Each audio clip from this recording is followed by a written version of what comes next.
Hello students, so today we are going to start a new chapter of your history, chapter number 2, what is around us, हमारे आसपास क्या है। अब इस chapter में हम एनवायरनमेंट के बारे में पढ़ने वाले हैं, हमारे अर्थ के बारे में पढ़ने वाले हैं, अर्थ में क्या क्या लेयर्स है, कौन कौन से स्पीयर्स है उसके बारे में पढ़ने वाले हैं। सो पूरा की पूरा चैप्टर पॉइंट वाइज बनाया गया है, जैसे हमने फर्स्ट चैप्टर में पढ़ा था। पूरा की पूरा ये जो चैप्टर है वो पूरा पॉइंट वाइज बना है।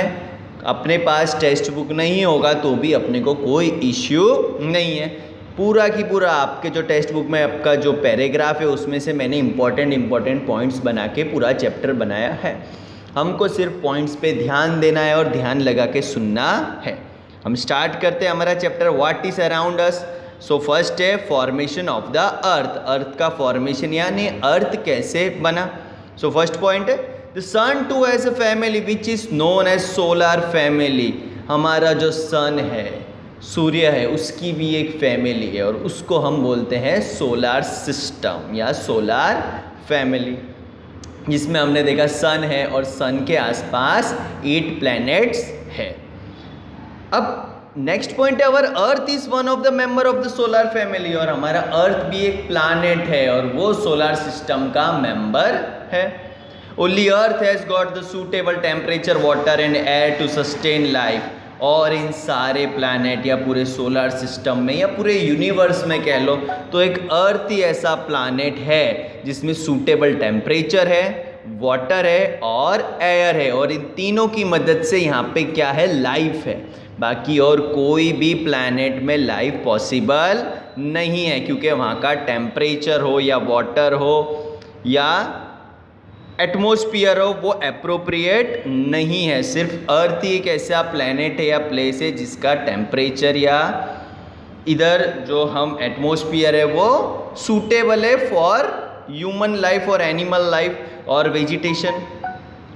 नेक्स्ट पॉइंट आता है generally it is believed that after collision the part of sun which has been detach from the sun is earth. अब ये बता रहे थियरी है, ये सही है किसी हद तक। ये कहना चाहते हैं जनरली, अगर आम तौर पे देखा जाए ऐसा माना जाता है, थियरी है, ऐसा कोई प्रूफ नहीं है, ये सिर्फ एक थियरी माना जाता है। After collision in the part of the sun, sun के अंदर एक बहुत बड़ा विस्फोट हुआ। हमारा जो सन है उसमें करोड़ों साल पहले बहुत बड़ा विस्फोट हुआ। अब उसमें क्या हुआ विस्फोट में, which has been detach from the sun is earth. और सो सन में से एक पार्ट अलग अलग होते गए और उनमें से एक पार्ट था जो था अर्थ। यानी सन में विस्फोट हुआ और उसमें से काफ़ी सारे पार्ट अलग अलग हुए, वो जाके अलग अलग प्लैनेट्स बने होंगे।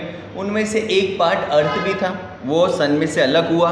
At first the earth was in the form of fire ball. और स्टार्टिंग में अर्थ जब डिटैच हुआ सन में से तो वो कौन से फॉर्म में था, फायर बॉल था, यानी पूरा आग का गोला था।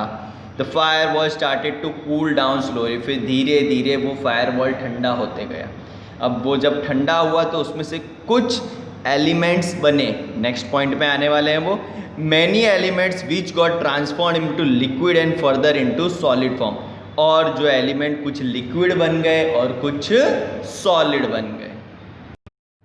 The element which got transferred into solid are known as lithosphere. अब हमारे अर्थ कहाँ से निकला, सन में से विस्फोट हुआ, सन में से अर्थ निकला, फायर बॉल के रूप में था। धीरे धीरे वो फायर बॉल ठंडा हुआ तो कुछ पार्ट लिक्विड बने, कुछ एलिमेंट सॉलिड बने। जो एलिमेंट सॉलिड बने उसको हम बोलते हैं लिथोस्फीयर। बहुत इंपॉर्टेंट पॉइंट है, याद रखना है। सॉलिड, जो एलिमेंट सॉलिड बने उनको हम बोलते हैं लिथोस्फीयर। आगे देखते हैं next point, the element which got transferred into liquid are called hydrosphere. और कुछ एलिमेंट्स लिक्विड बने और उनको हम क्या बोलते हैं, हाइड्रोस्फीयर। और which and the elements which got transferred into gases are called atmosphere. और कुछ एलिमेंट गैस के फॉर्म में है और वो जो गैस के फॉर्म में एलिमेंट बने हैं उनको बोलते हैं हम एटमॉस्फेयर। यानी जितने भी एलिमेंट सॉलिड फॉर्म में थे वो बने लिथोस्फीयर, जितने भी लिक्विड फॉर्म में थे वो बने हमारे हाइड्रोस्फीयर, और जितने भी गैस फॉर्म में थे वो बने atmosphere. The living world which develop due to the land, water and air became to known as biosphere.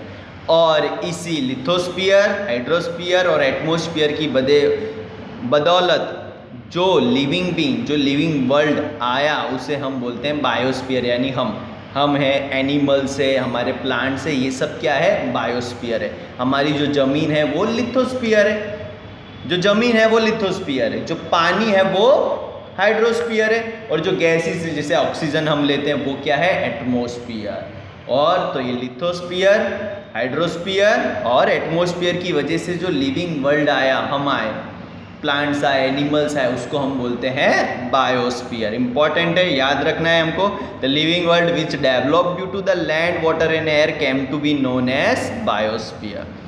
अब हम सारे स्पीयर्स एक एक करके पूरा डिटेल में पढ़ते हैं। सबसे पहले हम लेते हैं लिथोस्फीयर को। What is lithosphere?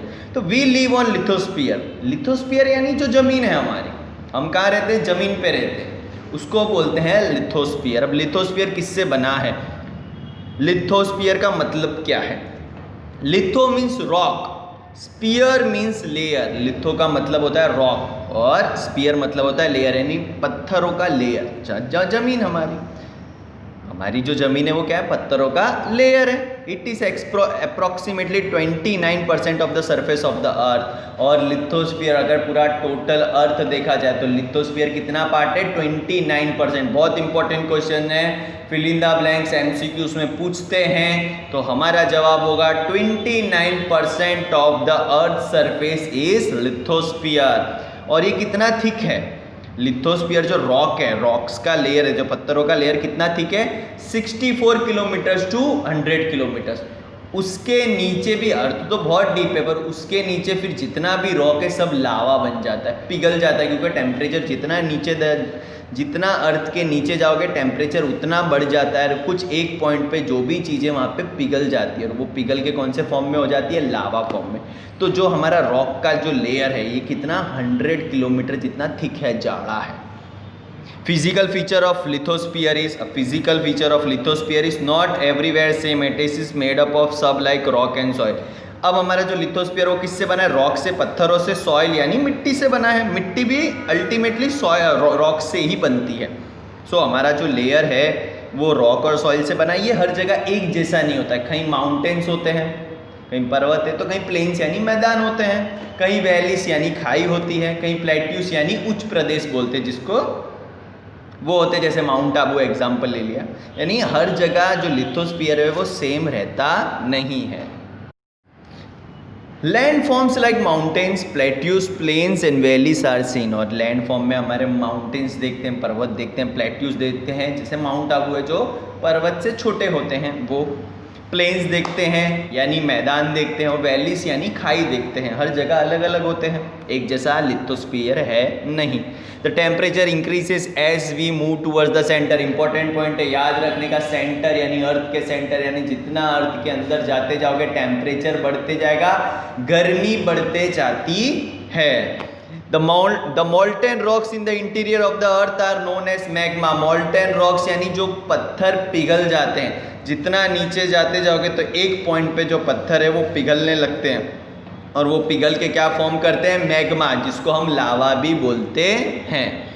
There are many gases present in the interior of the earth. अब जब ये अंदर लावा बना तो लावा में से धुआं निकलेगा, तो धुआं निकलता है, कई सारी गैसेस नीचे से निकलती है और वो ऊपर आने के लिए प्रेशर बनाती है।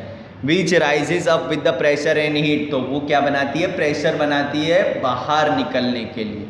The pressure of the rock of the surface of the earth is equally strong. वो बाहर आने के लिए प्रेशर बनाती है, अंदर जो लावा हो गया उसमें से जो गैस निकल रही है वो बाहर आने के लिए प्रेशर करती है। पर हमारा जो ऊपर का जो थिकनेस है, जो रॉक की जो हमारा लिथोस्फीयर है वो कितना है, 100 किलोमीटर जितना थिक, यानी बहुत जाड़ा है, तो वो उनको बाहर आने देता नहीं है।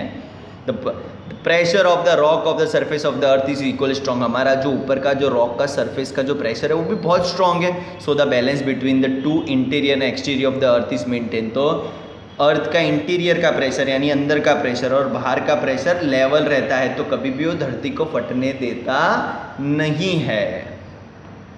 When the balance between the two is not maintained, पर कितनी बार ऐसा होता है कि बैलेंस मेंटेन नहीं हो पाता, नीचे का प्रेशर हो जाता है ज़्यादा, ऊपर जो हमारे लिथोस्फीयर की थिकनेस कहीं जगह कम देखी जाती है, नीचे प्रेशर होता है ज़्यादा, तो क्या होगा, अर्थ फट जाता है, अर्थ में क्रैक आ जाते हैं। It's not maintain the crust break, ऊपर का जो क्रस्ट है, जो जमीन है, वो ब्रेक करती है और क्या फॉर्म होता है, volcano mountain type cone shape का फॉर्म होता है और अंदर से गर्म लावा निकलता है, जिसे हमने चाइना है, तिब्बत है, उधर बहुत देखे जाते हैं। इंडिया में भी है, एक दो जगह राजस्थान है, मध्य महाराष्ट्र में देखे जाते हैं, जहाँ पे हमारी जो ऊपर की सतह है, जो हमारी लिथोस्फीयर है, वो पतली है और अंदर प्रेशर ज़्यादा है, तो उधर क्या होता है, अर्थ क्रैक हो जाता है और वहाँ से लावा निकलता है और क्या फॉर्म होता है, वॉल्केनो।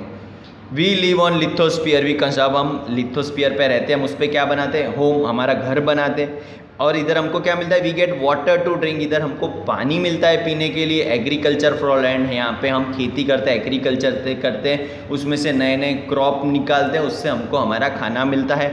मिनरल्स मिलता है, पेट्रोल है, डीजल है, आयरन है, स्टील है, एल्यूमिनियम है, अलग अलग, कॉपर है, अलग अलग तरह के हमको मिनरल्स मिलते हैं। और फॉर इंडस्ट्रीज एंड फॉरेस्ट, तो बड़ी बड़ी इंडस्ट्रीज चलाने के लिए हमको फॉरेस्ट भी देखा जाता है। Okay, thank you student. कोई भी डाउट हो मैसेज करो, कॉल करो, कोई डाउट पूछने में शर्माना नहीं है। अगर फ़ोन करने में भी शर्म आती है तो मैसेज कर दो, और भी कोई दिक्कत है तो वीडियो के नीचे कमेंट कर दो, कोई दिक्कत नहीं है, आप एनी टाइम मेरे को कॉल कर सकते हो कोई भी डाउट के लिए। Okay, thank you.